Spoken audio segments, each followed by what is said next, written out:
All right, Richard, let's get it locked in. Wherever you are and however you are listening, thank you so much for being back with us on another episode of the Virtual GM podcast. I'm super excited today. We have an awesome guest with us, Richard Kessler.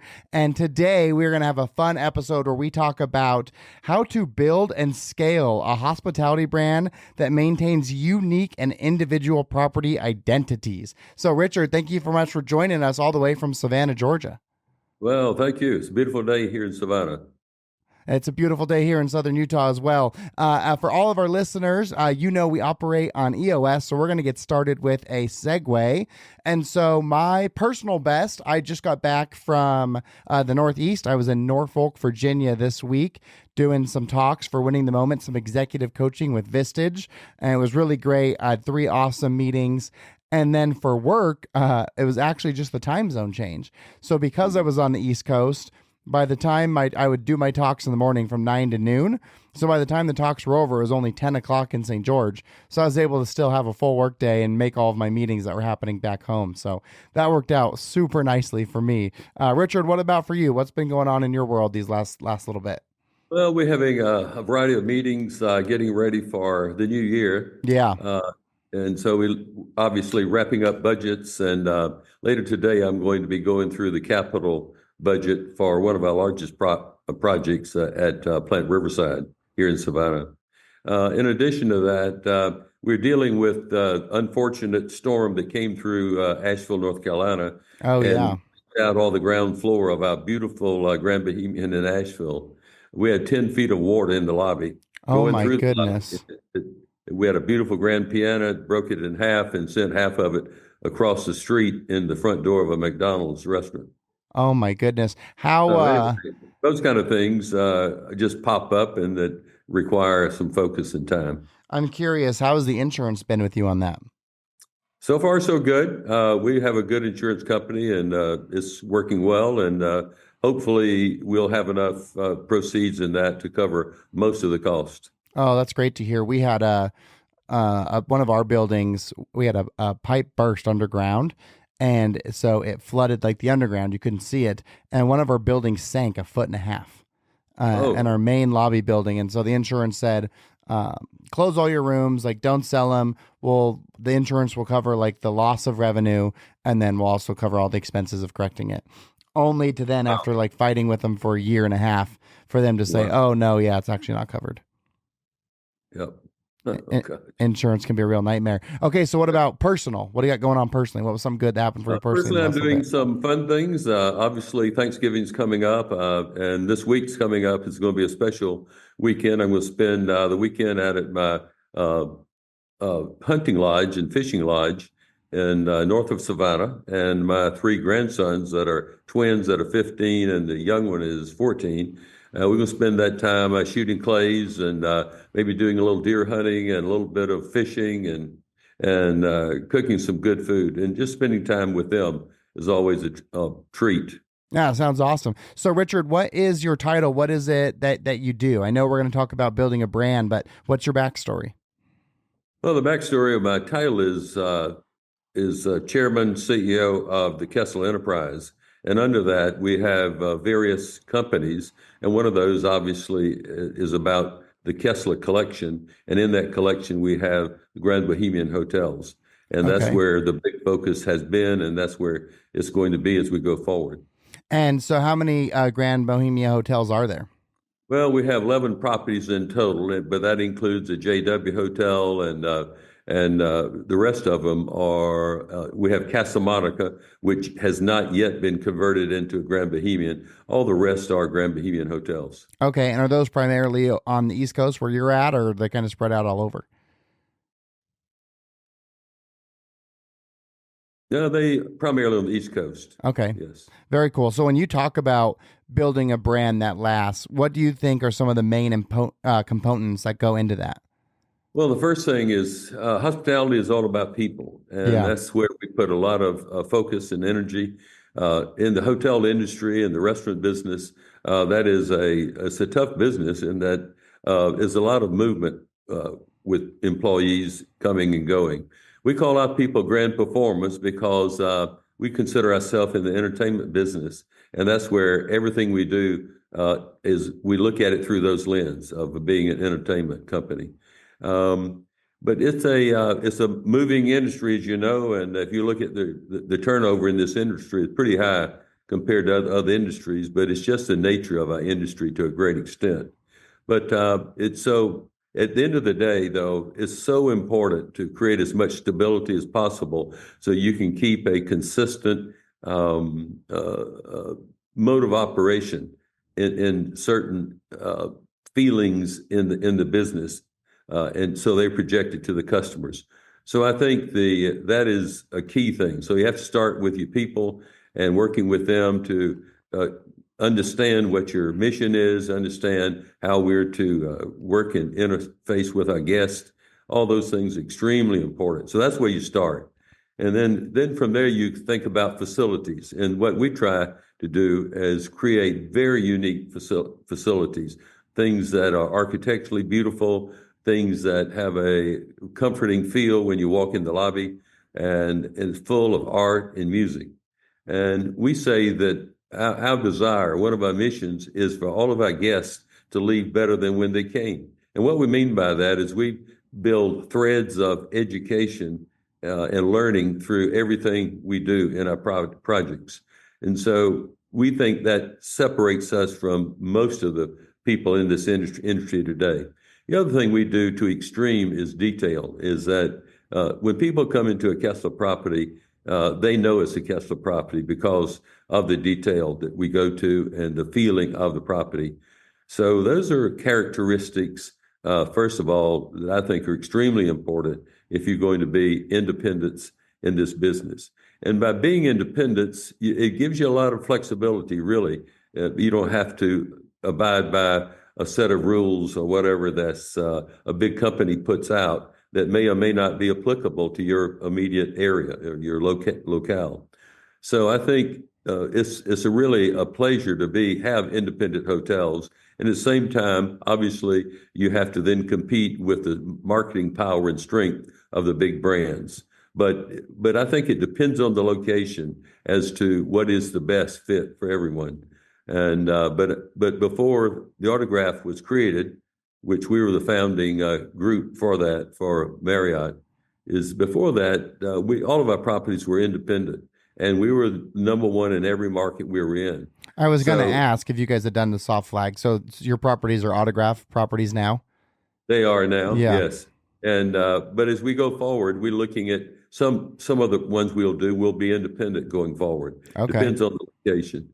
But Autograph has been good to us. It was, like I said, we were the first ones in that. We're still the largest Autograph operator and owner in North America. And I like the Autograph Collection. However, as it gets bigger, it gets a little more corporate. So you have to just weigh that into your decision. Yeah, funny story. You talked about when you do a soft flag, sometimes they do things that don't make sense. And when we converted a independent that had been around for 31 years, the time we did it, to the Curio collection with Hilton. So same level as the Autograph. And we were actually going between Autograph and Curio. And this property is literally at the steps of Zion National Park. And they still made us put a gym in the hotel. And we're like, guys, no one's coming here to work out in a box. Like, they're going to go hike in the national park, but they still made us do it. They need a darn good bed is what you need in that case. Yeah, exactly. So that was pretty funny. That was one of those things where it's like they wouldn't budge, you know? But overall, I think the soft flags are amazing.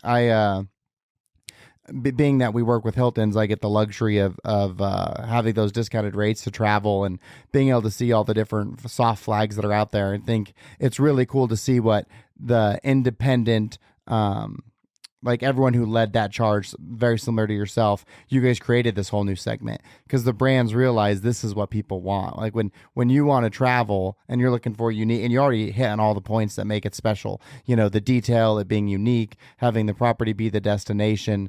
So I think it was brilliant of the brands to jump in it. And it's nice because then it does give you that ability to use your points and to have that larger scale of opportunity. So I think it's been pretty awesome that Hilton and Marriott did that. Yeah, I think it has a lot of advantages and obviously some disadvantages. You know, there's still a movement in with people that they really like to go and discover the undiscovered hotel.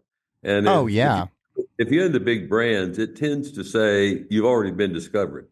And so I think, in a sense, you lose a little edge of the uniqueness as you join any brand because sure. there's baggage that comes with that. Yeah. But but I think it's just a matter of preference.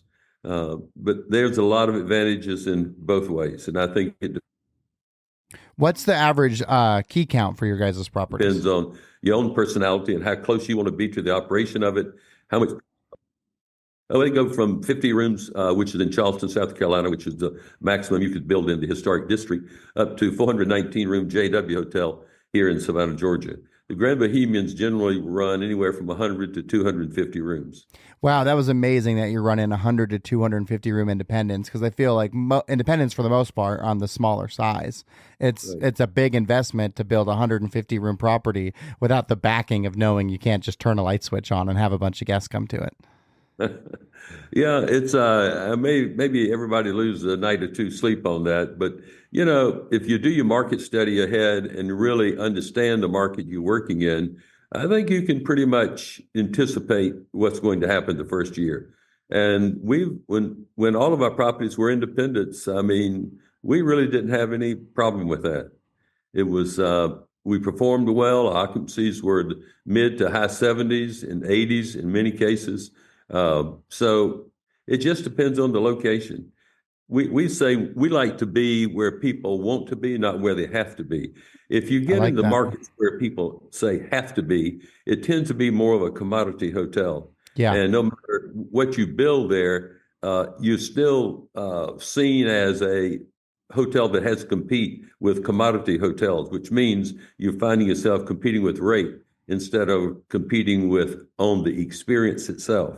So if you go where people want to be, you're selling experience. And with that, then you're compared on the experience scale. If you're in a commodity area, you then being measured, you might say, very much as to what is the cost of it, and on the price of your product. and how is your guys' outlook right now for 2025? I know you said you're starting your planning. What is your guys' outlook for next year right now? Well, I'm optimistic, frankly. I think 25 could be a good year. I mean, people over this last year have been very upset and uptight about the election Yeah, and what may happen and what may not happen, and everybody's predicting, and it's kind of freaked people out. The second thing that's happened, obviously, the last year, 2 years, is we've had this high growth of inflation, which is really taking money out of people's pockets. yeah, And particularly on if you're a blue collar worker making a good wage, but it's a pretty much set wage. And then you have prices go up 5, 10, 15, 20%. Groceries, gasoline goes up 30%. Energy is up across the board. Everything you go to buy, whether it's eggs or bread or whatever, things you want for your family, all that goes up, and it takes money right off for the top of your this year, and it's affected the occupancies, particularly in the more economy levels. The high, more luxury levels has felt it much less. As a matter of fact, 23 was a good year for the high end, and 24 the same thing. It's been good for the high end market and luxury market, but again, the more economy levels have felt it more because that's the people that have more of a fixed income, and yeah. that's what they depend on, and they only have so much to spend. And this economy has really taken a bite out of their net worth and out of their cash. That was part of the reason that we turned that property I talked about, the Cliff Rose, to a curio.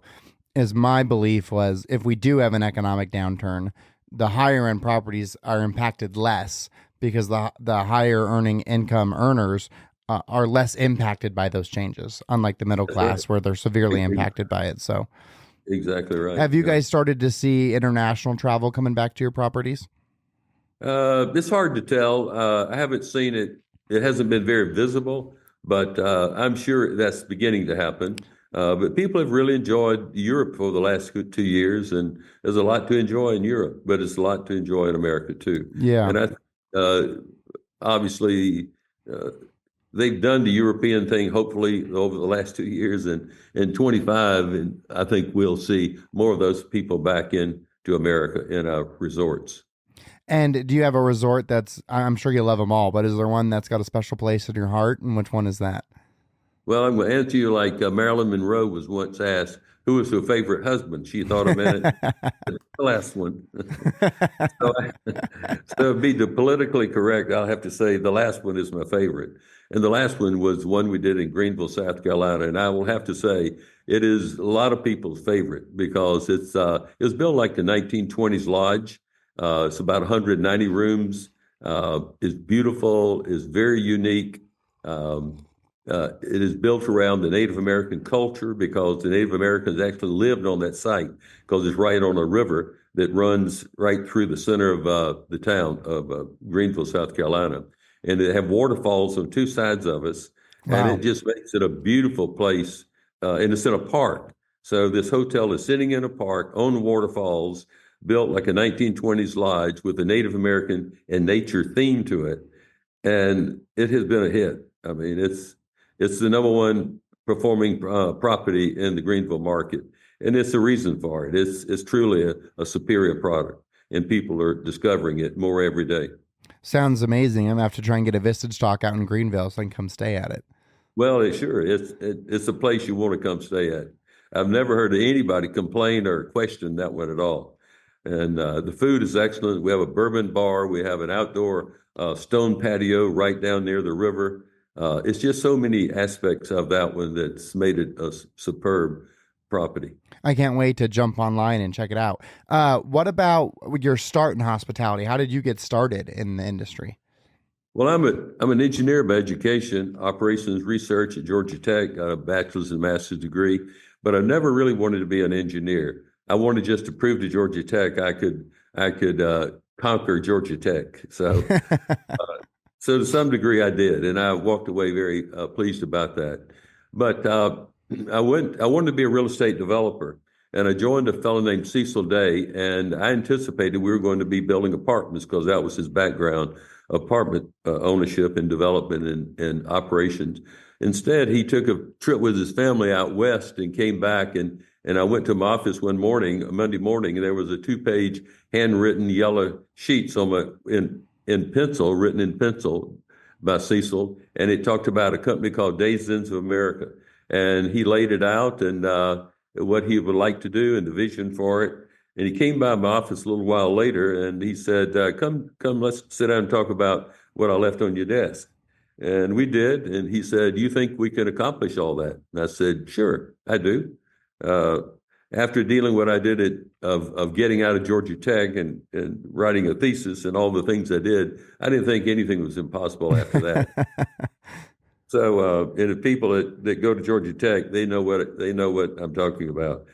Most people, particularly those that graduated in the 60s and 70s, particularly those periods, people never talk about I graduated from Georgia Tech so a year. They say I got out. It's like they got out of prison. I know exactly what they mean, and I know why that's a good saying.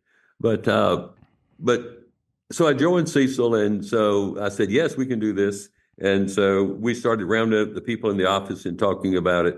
Long story short, we started Days Ends. I designed the logo one Friday afternoon in 5 minutes that you see along the interstates. No way. That's amazing. Yeah.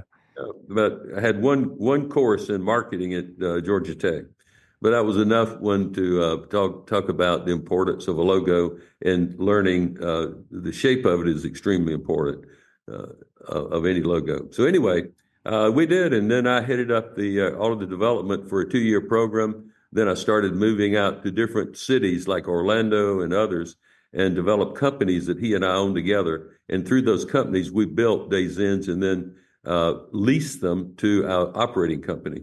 And so I did that for a number of years. And then in 3 years, actually, in 1975, he asked me to come back to Atlanta and to take over all of Days Ends, and 5 or 6 investment development companies that I had set up from coast to coast. We had them from California to Charleston, South Carolina, to other places throughout. We had 6 of those companies, and then we had the operating company, and all that was my responsibility. And we began then rebuilding a really first-class uh, uh, company and a process of booking for the bookings. And so we actually had the most. We developed the most sophisticated and current booking program of anybody in the industry at the time. And so I've done some of all of it. We had a Wow. large franchise program. We owned, when we finally sold it in '84, we owned and operated about 20 some thousand units, rooms, and we Wow. franchised about the same number. So I've been deep into franchising over the years. I've been deep into operations. I've been deep into construction and design. And my favorite part, honestly, is the design of new concepts. And I really enjoy that because I'm a collector and I enjoy collecting beautiful things, that things that will invigorate people's mind and get them all excited about where they're staying and where they are, and they learn some things that they may not have known. Have you So, ever stayed at the Broadmoor in Boulder? yeah, sure. The Yeah. Broadmoor. Yeah. Yeah, actually, when I was about 26 years old. I came back at 25 when actually it was I was 29 when I became chairman, CEO of Days Ends and president.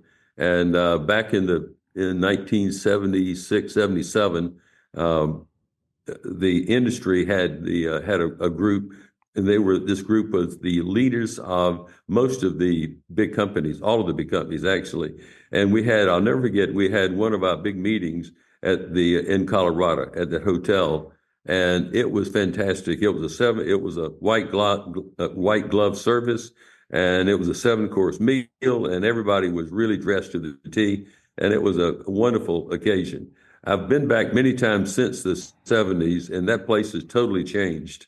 It was very, I thought, warm and comfortable, and today it is just magnanimous. It's big. It's a lot of people there, a lot of people happening, and they've done a beautiful job of expanding. But it's a different kind of hotel today, which I'm sure is very profitable and loved by many people. Yeah, and I misspoke. It's Colorado Springs. I said Boulder, but Right. the thing that made me think of it is 'cause you said you're a collector, and they've got, I mean, museum quality art all just through their hallways. I mean, there's Rembrandts like in their hallway, you know? Yeah, oh yeah, yeah, yeah. S- Well, that's one thing that we started under the Grand Bohemian. It's all about art and music, and so that's always been a focus. When we started that back in 84, 85, in that period, or actually before that, a little bit before that, we started it, and it was nobody was talking about art or music in hotels at that time. Nobody could even spell boutique. And so we were on the front end of that whole movement, and 2, 3, 4, 5 years later, we found we had a string of followers lined up behind us, trying to copy some ideas that we were doing. And usually, copies is not as good as the original, and that is my feeling about a lot of that I see. But in any case, there are some very nice ones out there that I've seen that I would claim certainly to be in our group. Well, The Grand Bohemian. what made you decide to make the pivot from like a Days Inn to this luxury portfolio that you have now? Well, the Days Ends it was very much a commodity hotel based on price, but yet it had a flair for the families and so forth, and it had a good feeling in that 3-star product. The reason I moved up is I really wanted to do some things with some of my personal interests, and that is art and music. Yeah. And so the foundation of really the Grand Bohemians. It's all about art and music and a certain colorful personality that goes with being a Grand Bohemian hotel. So it's worked out well. I enjoy art and music. I collect all types of everything, you might say, and those collections find their ways in the hotels that people are intrigued with. The new hotel we just opened, the JW, for example, on the river, it was a 1912 power plant, and we developed like a natural science museum in the huge atrium of that 1912 coal-fired power plant. and it's beautifully done. And it's I bet we have some 300 excuse me 300,000 people 300,000 people going through that every year. Wow. And it's incredible. And I'd say 2/3 of them don't even stay with us. Only about 1/3 of them at most would be the people that come to and stay at the hotel. But it's we do that, and as I was talking about Greenville, it has that Native American theme. It has a huge artifact collection in it. It has a Indian rug collection that covers the whole floor. We have a lot of fabulous bronzes, a lot of beautiful paintings by named artists. So it's we take our interest, which is art and music, and infuse it into every hotel we do. It makes it special, and it makes it very difficult to copy. Wow, that sounds amazing. Well, I'll tell you what, I got one last question for you, and you can't give me a Marilyn Monroe answer, but what's your favorite collectible that you have? Oh my gosh. I have a lot of favorite. I'm sitting here in my dining room and I'm looking and I see some Meissen porcelain from the 1700s, some from the 1800s. I see silver candelabras, which I collect a lot of silver, which I enjoy very much. I've been a collector of guns, but not regular guns. These are artistic guns. These are ones that engravers, spend a lifetime engraving. Yeah. And we have a very large, very good collection of those. Oh, I can't. I'm looking down at my Persian rug that's 100 years old, and we have a very good Persian rug collection. We have some 300 very good, beautiful rugs. So anything with beauty, we collect. That's just some of the things, but all of those are. I'm always on the hunt for something unique and beautiful.